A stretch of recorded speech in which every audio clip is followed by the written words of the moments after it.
بسم اللہ الرحمن الرحیم شروع اللہ کے نام سے جو بڑا مہربان نہایت رحم والا ہے۔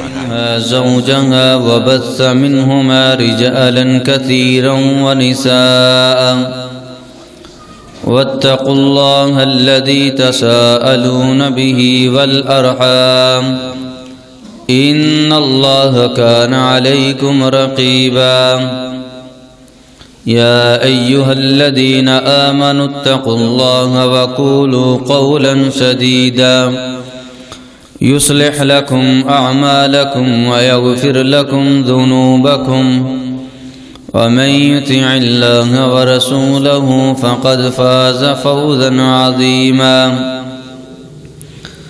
أما بعد فأعوذ بالله السميع العليم من الشيطان الرجيم من حمده ونفخه ونفثه بسم الله الرحمن الرحيم وإما ينزغنك من الشيطان نزغ فاستعذ بالله إنه هو السميع العليم۔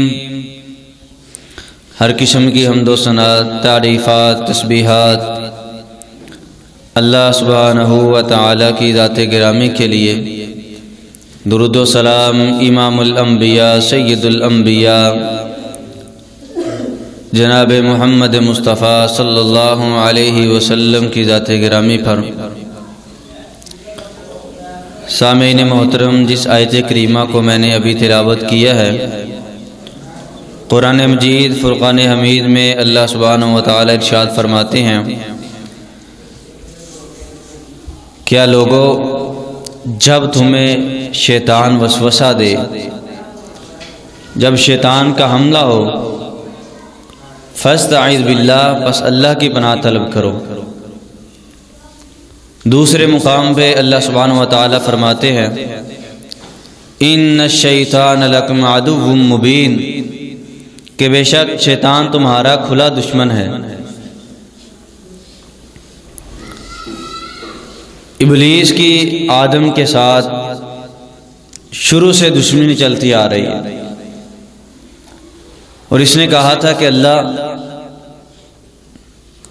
میں تیرے بندوں کو ضرور بضرور گمراہ کروں گا۔ تو اللہ سبحانہ و تعالیٰ نے فرمایا کہ جو میرے بندے ہوں گے تم ان کو گمراہ نہیں کر سکتے۔ وَلَا يَغُرَّنَّكُمْ بِاللَّهِ الْغُرُورُ، یہ ایسا دشمن ہے انسان کا، دھوکہ دینے کی کوشش کرتا ہے، اور یہ ایسا دشمن ہے کہ بظاہر انسان کو نظر نہیں آتا۔ انسان کا ایک دشمن ہے، پتہ ہے کہ یہ میرا دشمن ہے، مجھ سے بچتے ہیں، وہ راستہ چھوڑ دیتے ہیں کہ کہیں میرا اور اس کا آمنا سامنا نہ ہو جائے، لیکن یہ ایسا دشمن ہے، یہ انسان کو نظر نہیں آتا۔ یہ دائیں سے بھی حملہ کرتا ہے، بائیں سے بھی حملہ کرتا ہے، آگے سے بھی اور پیچھے سے بھی۔ ہم نے اپنے دشمن کو پہچاننا ہے کہ یہ کن کن طریقوں سے حملہ کرنے کی کوشش کرتا ہے۔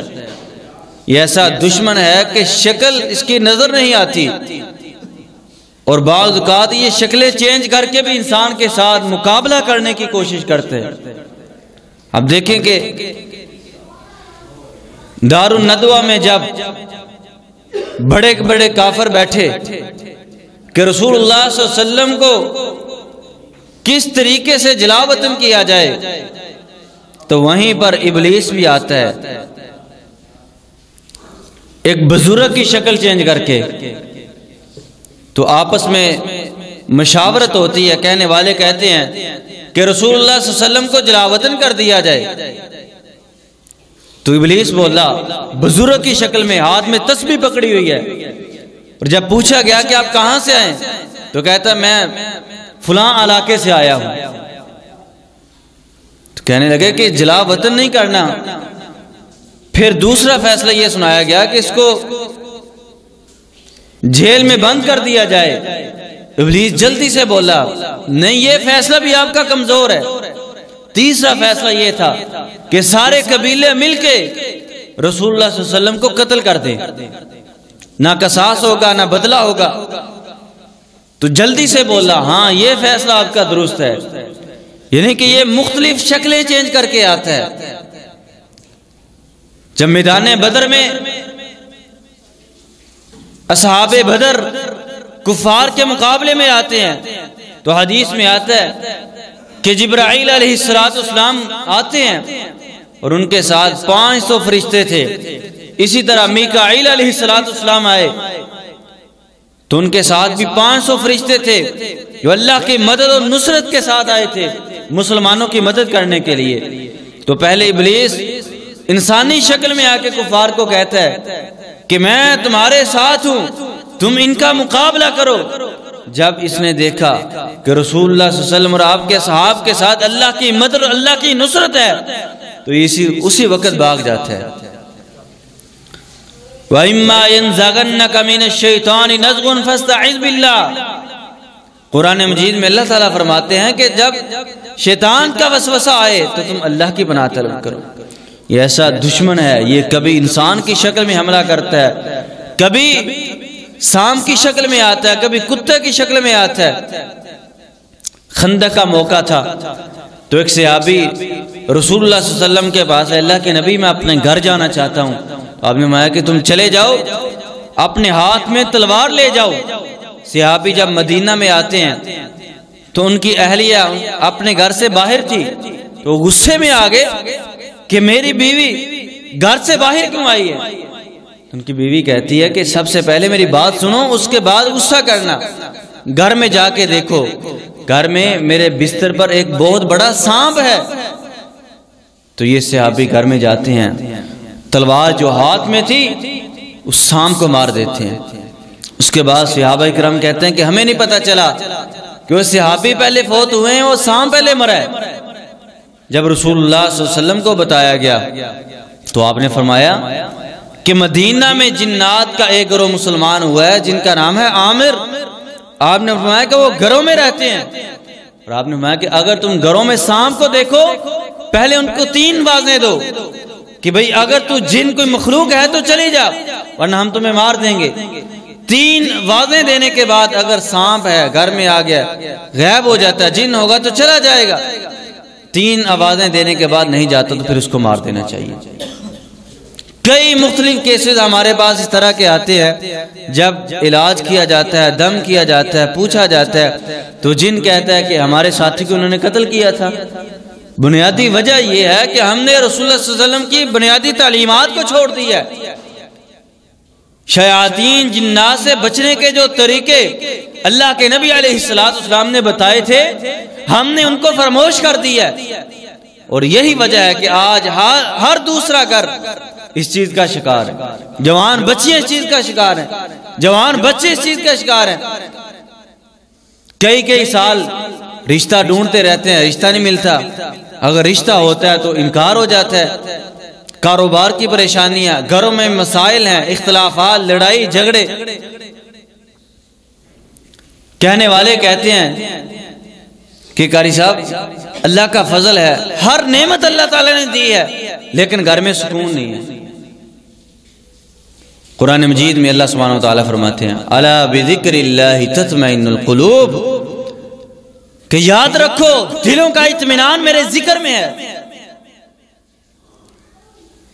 جب گھروں میں قرآن مجید کی تلاوت نہیں ہوگی، اللہ کا ذکر نہیں ہوگا تو گھروں میں شیاطین جنات کے ڈیرے لگیں گے، پھر گھر میں اختلافات ہوں گے، لڑائی جھگڑے ہوں گے، یہاں تک کہ گھروں میں چوریاں ہوتی ہیں۔ شیاطین جنات پیسے چوری کر لیتے ہیں، زیور چوری کر لیتے ہیں۔ صحیح بخاری کی حدیث ہے، رسول اللہ صلی اللہ علیہ وسلم کے پاس سیدنا ابو ہریرہ رضی اللہ تعالیٰ عنہ آئے، کہتے اللہ کے نبی میں صدقے کے مال کی حفاظت پر مامور ہوں، رات کے وقت کھجوریں کم ہوتی ہیں، تو آپ نے فرمایا کہ تم یہ کلمات پڑھو۔ سیدنا ابو ہریرہ رضی اللہ تعالیٰ عنہ وہ کلمات پڑھے، رات کا وقت تھا، ایک شخص انسانی شکل میں آیا اور چوری کرنا شروع کر دی اس نے، تو ابو ہریرہ رضی اللہ تعالیٰ عنہ نے اس کو پکڑ لیا، کہتے اللہ کے نبی علیہ الصلوۃ والسلام کے پاس تجھے لے کے جاؤں گا. اس نے منت سماجت کی کہ مجھے چھوڑ دو، آئندہ میں یہ کام نہیں کروں گا. صبح کے وقت رسول اللہ صلی اللہ علیہ وسلم کو رات کا سارا معاملہ بتایا تو آپ نے فرمایا کہ ابو ہریرہ وہ جھوٹا تھا، دوبارہ آئے گا. دوسرا دن ہوا، رات کے وقت پھر انسانی شکل میں وہی شخص آیا، پھر پکڑ لیا، پھر منت سماجت کی. تیسرا دن ہوا تو ابو ہریرہ رضی اللہ تعالیٰ کہتے ہیں کہ آج ہر صورت اللہ کے نبی علیہ الصلوۃ والسلام کے پاس تجھے لے کے جاؤں گا، آج نہیں چھوڑوں گا. تو اس نے کہا کہ میں ایسے کلمات بتاتا ہوں اگر تم رات کو پڑھ لو گے اللہ تیری بھی حفاظت کرے گا، تیرے مال کی بھی حفاظت کرے گا. تو اس نے آیت الکرسی بتائی. صبح ابو ہریرہ رضی اللہ تعالیٰ جب نماز پڑھنے کے لیے گئے تو رسول صلی اللہ علیہ وسلم نے پوچھا کہ بتاؤ بھائی تمہارے چور کا کیا بنا؟ تو کہتے اللہ کے نبی علیہ الصلوۃ والسلام اس نے یہ کلمات بتائے تھے. تو آپ نے فرمایا کہ تمہیں پتہ ہے وہ کون تھا؟ فرمایا کہ اللہ بہتر جانتے ہیں. تو رسول صلی اللہ علیہ وسلم نے فرمایا کہ وہ جھوٹا تھا لیکن جاتے جاتے بات سچی کر گئے. ہم نے فرمایا کہ وہ جن تھا جو انسانی شکل میں آ کے مال چوری کرتا تھا. تو اس سے یہ پتہ چلتا ہے کہ گھروں میں یہ چوریاں بھی کرتے ہیں. اور اسی طرح مسند احمد کی ایک روایت آتی ہے معاذ بن جبل رضی اللہ تعالیٰ عنہ کے حوالے سے، ان کو بھی اللہ کے نبی علیہ الصلوۃ والسلام نے اسی طرح مال پر مامور کیا تھا کہ آپ نے اس مال کی حفاظت کرنی ہے، اور مال بھی بند کمرے میں تھا، کمرہ بند ہوتا تھا. معاذ بن جبل کہتے ہیں کہ رسول صلی اللہ علیہ وسلم نے فرمایا کہ رات کو پھر وہ چور آئے گا. کہتے کہ میں اسی طرح بیٹھا رہا کہ اگر آج وہ چور آیا تو میں اس کو پکڑ لوں گا. کہتے کمرہ بند تھا. اسی طرح ایک رات کا اندھیرا تھا، کمرے میں ایک سایہ مجھے محسوس ہوا، پھر وہ سایہ ایک ہاتھی کی شکل تبدیل کر لیتا ہے، پھر وہ انسانی شکل اختیار کر لیتا ہے.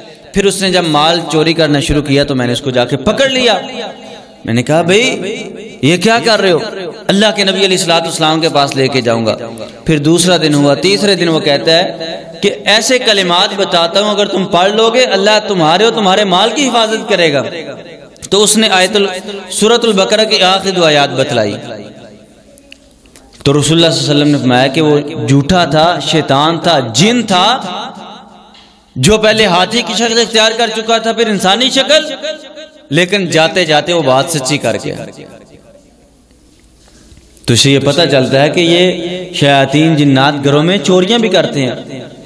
چوریاں اس وقت کرتے ہیں جب شیاطین جنات کے گھروں میں ڈیرے لگتے ہیں. پہلی بات یہ ہے کہ ہم نے شیاطین جنات کے گھروں میں ڈیرے لگنے ہی نہیں دینے. کیسے نہیں ڈیرے لگیں گے؟ گھروں میں قرآن کی تلاوت عام کی جائے، سورۃ البقرہ پڑھی جائے. آپ نے فرمایا کہ جس نے سورۃ البقرہ کو پڑھا گویا کہ اس نے ہر خیر اور برکت کو حاصل کر لیا، اور جو اس خیر اور برکت سے محروم رہا اس کے مقدر میں حسرت ہے، ندامت ہے. اور آپ نے فرمایا کہ جو ایک دن میں سورۃ البقرہ کی 10 آیات کی تلاوت کرتا ہے اس دن وہ گھر شیاطین جنات سے محفوظ رہتے ہیں. سورۃ البقرہ کی 10 آیات، 4 آیات شروع والی اور اسی طرح آیت الکرسی آخری رکوع تک اور آخری 3 آیات. ایک روایت میں آتا ہے رسول اللہ صلی اللہ علیہ وسلم نے فرمایا کہ جس گھر میں سورۃ البقرہ کی آخری 2 آیات 3 دن تک پڑھی جاتی ہیں وہاں سے شیاطین جنات بھاگ جاتے ہیں. تو گھروں میں سورۃ البقرہ کی تلاوت کی جائے، سورۃ البقرہ کی آخری 2 آیات کو کثرت کے ساتھ پڑھا جائے. لیکن بعض لوگ یہ کہتے ہیں کہ ہم سورۃ البقرہ بھی پڑھتے ہیں، نماز کی پابندی بھی کرتے ہیں، اذکار کی پابندی بھی کرتے ہیں، اس کے باوجود گھروں میں مسائل رہتے ہیں. یہ ایک بڑی وجہ ہے. کئی گھروں میں جانا ہوتا ہے، وہ کہتے ہیں کہ ابھی چند دن پہلے ایک فیملی مجھے بتا رہی تھی کہ قاری صاحب 41 دن ہم نے سورۃ البقرہ چلائی ہے، تو پھر یہ معاملات کیوں نہیں حل ہوئے؟ تو میں نے ان کو یہ کہا کہ رسول صلی اللہ علیہ وسلم کی زبان سچی ہے، آپ کی حدیث سچی ہے، کمی ہم میں ہے. کوئی نہ کوئی ایسی غفلت ہم میں ہے کہ جس کی وجہ سے یہ مسائل ہیں کہ ختم نہیں ہوئے. اس میں سے بنیادی میں ایک نقطہ آپ کو بتاتا ہوں. گھروں میں واش روم کے دروازے کھلے رہتے ہیں. ہوتا یہ ہے کہ جب ہم تلاوت لگاتے ہیں شیاطین جنات واش روم میں چھپ جاتے ہیں. اسی طرح ہم کپڑے اپنے دھونے والے ٹاول وغیرہ ہر گھر کا یہ معمول ہے، پیسٹ برش واش روم میں رکھتے ہیں. وہ تو شیاطین جنات کی جگہ ہے. تقریباً آج سے 6 ماہ یا 7 ماہ پہلے کی بات ہے. میں کیس علاج کر رہا تھا ایک، تو گھر میں آگ لگتی تھی، سارا گھر جل کے راکھ ہو گیا. گھروں میں پتھر آتے تھے. تو میں نے پہلے جنات کو سمجھایا کہ آپ چھوڑ کے چلے جائیں. پھر اس کے بعد جب میں نے اللہ کے فضل سے کاروائی شروع کی، علاج شروع کیا، رقیہ شروع کیا، دم شروع کیا، جنات کا جو بڑا سردار تھا ہندو جن، وہ حاضر ہو کے کہتا ہے، میں نے کہا بھائی آج اللہ کے فضل سے ہم قرآن سے دم کریں گے، قرآن مجید کا مقابلہ آپ نہیں کر سکتے. تو کہنے لگا کہ ہمیں ایک مرتبہ چھوڑ دیں، آج کے بعد نہ اس گھر میں ہم آگ لگائیں گے نہ آج کے بعد پتھر پھینکیں گے. میں نے اس سے پوچھا کہ بتاؤ یہ نماز کی پابندی کرتے ہیں، گھر میں تلاوت لگتی ہے، پھر کیوں ان کے جسم میں آپ داخل ہوئے؟ کس طریقے سے؟ کون سی خامی ہے، کون سی وجوہات ہیں جس کی وجہ سے یہ سارے معاملات بنے؟ پہلے دن جب میں نے ان کو کہا، میں لاہور میں تھا، میں نے کہا کہ آپ اس طرح کریں کہ آپ گھر میں سورہ بقرہ کی تلاوت لگا دیں. انہوں نے سورہ بقرہ کی تلاوت لگائی. تھوڑی دیر کے بعد سپیکر بند ہو گیا. انہوں نے پھر تلاوت لگائی تو پھر سپیکر خراب ہو گیا. تو میں نے کہا کہ اب آپ نے بسم اللہ پڑھ کے سوئچ لگانا اور بسم اللہ پڑھ کے اس کو تلاوت لگانی ہے. جب انہوں نے بسم اللہ پڑھ کے تلاوت لگائی تو اس کے بعد سپیکر آف نہیں ہوا. اچھا وہ جن مجھے کہتا ہے کہ ان کے خواتین کو پوچھو آیا کہ جب یہ سبزی بناتی ہیں سبزی کو دھوتی ہیں کہ نہیں دھوتی؟ میں نے پوچھا ان کو، تو کہنے لگے کہ جب ہم سبزی لاتے ہیں 3-4 دن کی اکٹھی ہفتے کی، تو ایک مرتبہ سبزی دھو کے فریج میں رکھ دیتے ہیں، باقی جو مسالہ ہے، ٹماٹر ہیں، مرچیں ہیں، اس کو ہم نہیں دھوتے. تو جن کہتا ہے کہ اسی طرح پڑے ہوتے ہیں سبزی وغیرہ، اس کے اوپر ہمارے بچے پیشاب کرتے ہیں، تو اسی طرح سبزی دھو کے سبزی بنا لیتے ہیں، سبزی دھوتے نہیں اسی طرح بنا لیتے ہیں. اب دیکھیں کہ اللہ کے نبی علیہ السلام نے کتنی دیر پہلے بتایا تھا کہ کھانے پینے کی اشیاء کو ڈھانپ کے رکھیں، دھو کے استعمال کریں. اب جب ہم غفلت کریں گے یہ معاملات تو بنیں گے. پھر وہ جن مجھے کہتا ہے کہ ان کو پوچھو کہ جب یہ واش روم میں جاتے ہیں دعا پڑھتے ہیں؟ کہتے ہیں کہ ہم ان کو دیکھتے ہیں واش روم میں. تو مجھے رسول صلی اللہ علیہ وسلم کی وہ حدیث یاد آئی. کتنا عرصہ پہلے اللہ کے نبی علیہ السلام نے فرمایا تھا کہ جب ابن آدم قضاء حاجت کے لیے جاتا ہے، اگر وہ دعا پڑھتا ہے اللہم انی اعوذ بک من الخبث والخبائث، تو اس کے درمیان اور شیاطین جنات کے درمیان اللہ تعالیٰ ایک پردہ حائل کر دیتے ہیں. اگر یہ شخص دعا نہیں پڑھتا تو شیاطین جنات اس کو دیکھتے ہیں. تو یہ ہماری غفلتیں ہیں. گھر سے نکلتے وقت دعا پڑھیں، بسم اللہ توکلت علی اللہ لا حول ولا قوت الا باللہ.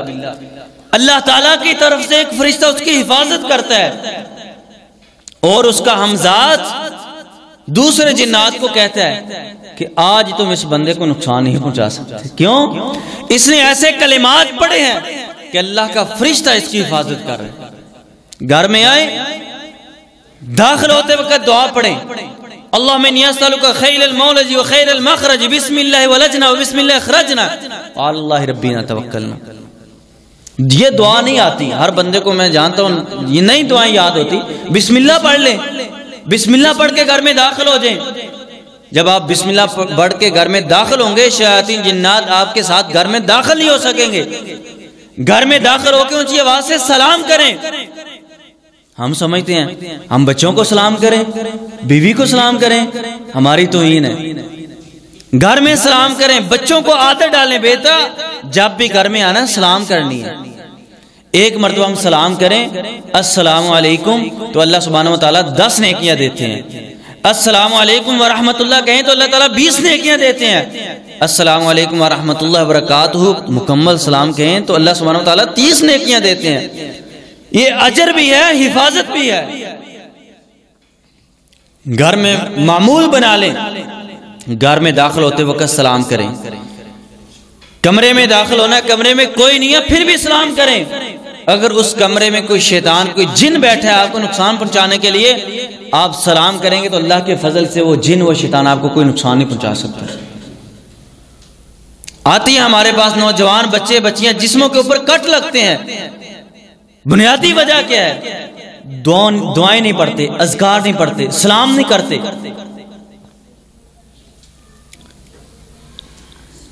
السلام علیکم ورحمۃ اللہ، یہ کلمات عام کریں گھروں میں. یہ باعث اجر بھی ہے، باعث حفاظت بھی ہے. سلام کرنے کی وجہ سے گھر میں جو شیاطین جنات ہوں گے وہ اللہ کے فضل سے بھاگ جائیں گے. اسی لیے قرآن مجید میں اللہ سبحانہ وتعالیٰ فرماتے ہیں وَإِمَّا يَنزَغَنَّكَ مِنَ الشَّيْطَانِ نَزْغٌ فَاسْتَعِذْ بِاللَّهِ. جب بھی شیطان کا وسوسہ آئے، شیطان آپ کو مس کرتا ہے، چھوتا ہے، اسی وقت اللہ کو پکاریں، اعوذ باللہ پڑھیں. یہ ایسا دشمن ہے کہ یہ کبھی انسانی شکل میں بھی آ کے گمراہ کرنے کی کوشش کرتا ہے. ایک صحابی رسول اللہ صلی اللہ علیہ وسلم کے پاس ہے، اللہ کے نبی چند دنوں سے میری نماز میں خشوع خضوع نہیں ہے، میں نماز پڑھتا ہوں، نماز میں وسوسے آتے ہیں، نماز میں مزہ نہیں آتا. تو آپ نے فرمایا کہ تم نماز میں سورۃ البقرہ کی آخری 2 آیات کو پڑھو. ساتھ کہتے ہیں اللہ کے نبی میرے ساتھ ایک شخص نماز پڑھتا ہے، سبحان اللہ، اس کی نماز میں اتنا خشوع خضوع ہے، اللہ کے نبی اپنی نماز بھول جاتا ہوں، مجھے اس پہ رشک آتا ہے کہ کتنی اچھی نماز یہ شخص پڑھتا ہے. تو آپ نے فرمایا کہ تم سورۃ البقرہ کی آخری 2 آیات کو نماز میں پڑھا کرو. چند دن کے بعد رسول اللہ صلی اللہ علیہ وسلم نے اس سے دوبارہ پوچھا بتاؤ بھائی اب کیسی کیفیت ہے؟ تو صحابی کہتے ہیں اللہ کے نبی اب نماز میں خشوع خضوع اور وسوسے نہیں آتے، وہ جو کیفیت تھی وہ ساری ختم ہو گئی ہے. تو آپ نے فرمایا کہ وہ شخص جو تمہارے ساتھ نماز پڑھتا تھا اس کے بارے میں بتاؤ. کہتے اللہ کے نبی اس کے بعد نہیں آیا وہ. آپ نے فرمایا تم جانتے ہو وہ کون تھا؟ اللہ کے نبی نہیں. آپ نے فرمایا کہ وہ جن تھا جو انسانی شکل میں آ کے تیرے ساتھ نماز پڑھتا تھا اور تیری نماز کو خراب کرنے کی کوشش کرتا تھا، وسوسے ڈالتا تھا تاکہ نماز میں توجہ نہ رہے، آپ کی توجہ کسی دوسری طرف چلی جائے. دیکھیں اب ایسا دشمن ہے انسان کا کہ یہ نماز میں بھی آیا، نماز پڑھنے کے لیے بھی آیا تاکہ میں اس کی نماز خراب کروں. تو اس لیے ہر کام سے پہلے بسم اللہ پڑھنی چاہیے. نماز پڑھیں تو نماز میں بھی شروع میں اعوذ باللہ السمیع العلیم من الشیطان الرجیم من حمدہ ونفخہ ونفثہ. نماز میں وسوسے دیتے. آپ نے فرمایا کہ خنزب اس جن کا نام ہے کہ جو نماز میں وسوسے دیتا ہے. اگر نماز میں وسوسے آئیں، خیالات آئیں، اسی وقت پڑھیں اعوذ باللہ من خنزب اور بائیں کندھے کی طرف دھتکار دیں. اگر یہ جملہ یاد نہیں تو اعوذ باللہ من الشیطان الرجیم پڑھ لیں. ہر کام سے پہلے جب ہم بسم اللہ پڑھیں گے، بسم اللہ پڑھ کے مغرب سے پہلے گھروں کے دروازوں کو بند کریں گے، اور ہر کام سے پہلے جب بسم اللہ پڑھیں گے تو شیاطین جنات اس میں مداخلت نہیں کر سکتے. اب میں کہ اگر مغرب سے پہلے بسم اللہ پڑھ کے دروازے بند کر دیے جائیں تو شیاطین جنات ان گھروں میں داخل نہیں ہو سکتے. اگر بسم اللہ پڑھ کے کھانا کھائیں تو شیاطین جنات وہ کھانا نہیں کھا سکتے.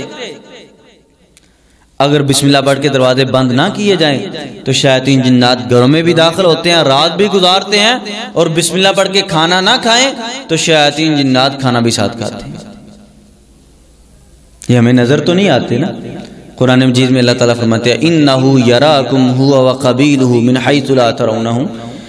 فرمایا کہ جنات اور شیاطین کے قبیلے انسانوں کو دیکھتے ہیں لیکن انسان ان کو نہیں دیکھتے. امام ابن تیمیہ رحمہ اللہ فرماتے ہیں کہ یہ دنیا ہے، دنیا میں شیاطین جنات ہمیں دیکھتے ہیں، ہم ان کو نہیں دیکھتے. جنت میں کیا ہوگا؟ جنت میں مومن لوگ جنات کو دیکھیں گے لیکن جنات انسانوں کو نہیں دیکھ سکیں گے۔ اس میں بڑی حکمت ہے۔ سیدہ عائشہ رضی اللہ تعالیٰ کہتی ہیں کہ اللہ کے نبی علیہ الصلوۃ والسلام جب رات کو بھی قضاء حاجت کے لیے جاتے تو آ کے اپنے بستر کو جھاڑتے۔ اس میں جو ایک لاجک مجھے سمجھ آئی جو شیخ ابن تیمیہ رحمہ اللہ نے بیان کی ہے، فرماتے ہیں کہ شیاطین جنات کی اتنی تعداد ہے کہ جب ہم گھروں میں داخل ہوتے ہیں تو یہ گھروں میں بھی آ جاتے ہیں۔ اسی لیے اللہ کے نبی علیہ الصلوۃ والسلام جب رات کو بستر پہ آتے تو اپنے بستر کو جھاڑتے، دعائیں پڑھ کے سوتے۔ اب دیکھیں اکثر لوگ کہتے ہیں رات کو ہم سوتے وقت وزن پڑتا ہے سینے پہ، جھٹکا لگتا ہے، ڈرونے خواب آتے ہیں۔ جب ہم بستر جاڑ کے لیٹیں گے، دعائیں پڑھ کے لیٹیں گے تو اللہ کے فضل سے اللہ سبحانہ تعالیٰ ان چیزوں سے ہمیں محفوظ رکھیں گے۔ رسول اللہ صلی اللہ علیہ وسلم کا معمول کیا تھا؟ ہم جب معاملات بن جاتے ہیں اس وقت جاتے ہیں کہ آپ کوئی راکی ڈھونڈیں، پیروں فقیروں کے پاس جائیں۔ بڑے بڑے مذہبی لوگوں کو دیکھا جو جب معاملات بنتے ہیں وہ تعویذ بھی پہن لیتے ہیں، پھر وہ دلیلیں ڈھونڈتے ہیں کہ تعویذ پہنا کوئی بات نہیں، قرآنی تعویذ ہے۔ یاد رکھیں تعویذ چاہے قرآنی ہو یا غیر قرآنی یہ نہیں پہننا چاہیے۔ ایک سادہ سی مثال دیتا ہوں، تعویذ اگر بالفرض قرآنی آیات کا تعویذ لکھا ہوا ہے وہ پہن کے واش روم میں بھی جاتے ہیں، ناپاکی کی حالت میں بھی ہوتے ہیں، قرآن کا ادب کہاں کیا ہم نے، احترام کہاں کیا؟ ایک جادوگر ہے اس کو ہم کہتے ہیں وہ کافر ہے، کیوں؟ وہ قرآن کو واش روم میں لے کے جاتا ہے، جنات کو پکارتا ہے، ان کی مدد لیتا ہے، اس کو ہم کافر کہیں۔ اور ایک مسلمان تعویذ کو واش روم میں لے کے جائے وہ مسلمان؟ حدیث میں آتا ہے رسول اللہ صلی اللہ علیہ وسلم کے پاس 10 لوگ آئے مسلمان ہونے کے لیے، یہ سن لیں آج کے جمعے میں، جس نے تعویذ پہنا ہو ابھی جا کے اتار دیں۔ کتنی وعید ہے اس کی۔ رسول اللہ صلی اللہ علیہ وسلم کے پاس 10 لوگ آئے مسلمان ہونے کے لیے تو آپ نے سب سے سلام لی، ایک بندے سے سلام نہیں لی۔ صحابہ کرام کہتے ہیں اللہ کے نبی اس سے سلام کیوں نہیں لی؟ آپ نے فرمایا اس نے تعویذ پہنا ہوا ہے۔ جس بندے نے تعویذ پہننا تھا اللہ کے نبی علیہ الصلوۃ والسلام نے اس سے سلام نہیں، اس کی طرف دیکھنا گوارا نہیں کیا۔ آپ نے فرمایا من تعلق تمیمۃ فقد اشرک، جس نے تعویذ پہننا لٹکایا گھر میں رکھا گویا اس نے شرک کیا۔ بعض لوگ ڈوری پہن لیتے ہیں، کیوں بھائی نظر بد نہیں لگتی۔ گھروں میں مرچیں جلاتے ہیں، کیوں بھائی نظر بد ختم ہو جاتی ہے۔ سارے غیر شرعی طریقے ہیں۔ نظر بد کے لیے بہترین طریقہ فلک ناس ہے۔ نظر چاہے انسان کی لگی ہو جن کی لگی ہو۔ رسول اللہ صلی اللہ علیہ وسلم گھر میں آئے تو آپ کی ایک اہلیہ ایک بچی کو دم کر رہی تھی، اس کے چہرے پہ سیاہ دانے تھے، تو آپ نے فرمایا کہ ہاں اس کو دم کرو، اس کو جن کی نظر لگی ہے۔ تو اس حدیث سے پتہ چلتا ہے کہ نظر بد جو ہے یہ انسانوں کی بھی لگتی ہے، جنات کی بھی لگتی ہے۔ نظر بد والدین کی بھی لگ جاتی ہے، نظر بد نبینے کی بھی لگتی ہے۔ کسی اچھی چیز کا ذکر ہوا، اس نے کہہ دیا اچھا اس کے پاس اتنی بڑی گاڑی ہے، اچھا وہ گھر اس کا ہے، نظر بد شروع ہو گئی۔ جب ہم ہر کام سے پہلے ماشاءاللہ بارک اللہ کہیں گے تو نظر بد نہیں لگے گی۔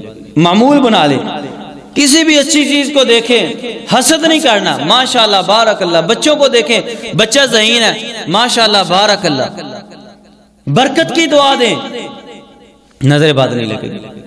اور اگر نظر بد لگ جائے اس کی علامات یہ ہوتی ہیں کہ چہرے پہ دانے بھی نکلتے ہیں، اور سب سے پہلے جب نظر بد کے اثرات شروع ہوتے ہیں تو یہاں تو چہرے پہ دانے نکلتے ہیں یا بال جھڑتے ہیں، تو فلک ناس کا دم کیا جائے، نظر بد کا دم، وہ دعا جو اللہ کے نبی علیہ الصلوۃ والسلام پڑھ کے حسن و حسین کو دم کرتے تھے۔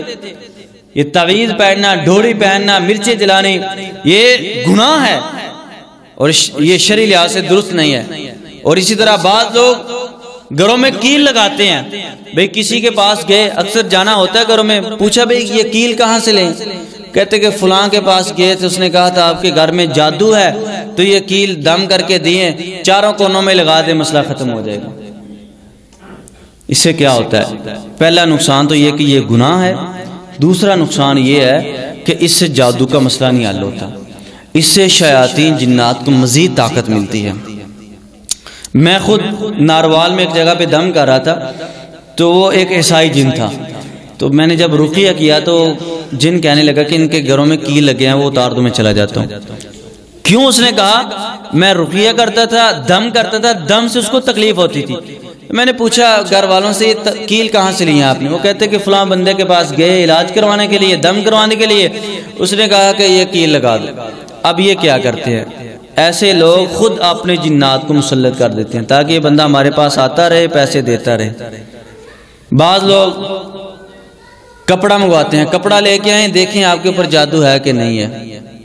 وہ کیا کرتے ہیں؟ جنات کے ذریعے سے چیک کراتے ہیں، آپ کا پسینہ جو ہے، کپڑا جو آپ نے پہنا ہوا ہے، وہ جنات کو بتائیں گے کہ یہ چیک کریں، پھر وہ اپنے ہی جنات خود اس کے اوپر چھوڑ دیں گے۔ ابھی چند دن پہلے بھی میرے پاس اسی طرح کے کیس آیا تھا۔ استاد گرامی مفتی عتیق الرحمان صاحب نے میرے پاس فیملی کو بھیجا۔ جب میں نے رقیہ کیا تو پتہ چلا کہ انہوں نے کسی کو چیک کروایا تھا، اس نے کہا کہ اپنا کپڑا دو، اسی کپڑے کے اوپر اس نے جنات چھوڑ دیے، بعد میں وہ پیسوں کی ڈیمانڈ کرتا تھا۔ تو ایسے فراڈیوں سے بچنا، کسی کے پاس جانے کی کوئی ضرورت نہیں ہے۔ نماز کی پابندی، صبح شام کے اذکار کی پابندی کریں، وہ دعائیں جو اللہ کے نبی علیہ الصلوۃ والسلام نے بتائی ہیں ان کو پڑھیں، اور اگر یہ معاملات بن جائیں تو آپ نے کرنا یہ ہے کہ بیری کے 7 پتے لینے ہیں، ان کا پاؤڈر بنا لینا ہے۔ پاؤڈر بنانے کے بعد اگر کسی کو جادو کا مسئلہ ہو، جنات کا مسئلہ ہو، پاؤڈر بنانے کے بعد بیری کے پتوں کے اوپر دم کریں، سورۃ الفاتحہ، آیت الکرسی، سورۃ البقرہ کی آخری 2 آیات، آخری 2 سورتیں 21 بار پڑھ کے دم کر لیں۔ اس پانی کو اچھی طرح ابال کریں، اس مریض کو 3 گھونٹ پلا دیں، باقی پانی سے نہلا دیں۔ 7 دن یہ کام کریں، اور اس کے ساتھ ساتھ ایک ذکر ہے، لا الہ الا اللہ وحدہ لا شریک لہ لہ الملک ولہ الحمد وہو علی کل شیء قدیر۔ یہ وظیفہ صبح شام 100 مرتبہ پڑھنا چاہیے۔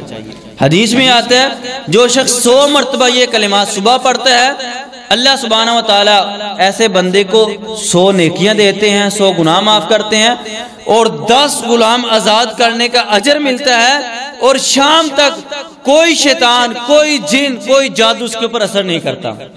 اور ایسا مریض جس میں حاضری ہوتی ہے وہ ہر نماز کے بعد اس وظیفے کو 100 مرتبہ پڑھے۔ تو یہ وہ دعائیں ہیں جو اللہ کے نبی علیہ الصلوۃ والسلام نے بتائی ہیں۔ گھروں میں تلاوت کا اہتمام کریں، واش روم کے دروازے بند رکھیں، اور اسی طرح اپنے کپڑے، ٹاول وغیرہ یہ واش روم میں نہیں رکھنے چاہیے۔ ہر کام سے پہلے بسم اللہ پڑھیں۔ تو یہ سنت طریقہ ہے۔ اللہ کے فضل سے آپ کا مال بھی محفوظ رہے گا، آپ کی عزتیں بھی محفوظ رہیں گی، اور آپ سنت پر عمل کریں گے۔ اللہ سبحانہ و تعالی ہمیں کتاب و سنت پر عمل کرنے کی توفیق عطا فرمائے۔ سبحانک اللہم و بحمدک، اشہد ان لا الہ الا انت، استغفرک و اتوب الیک۔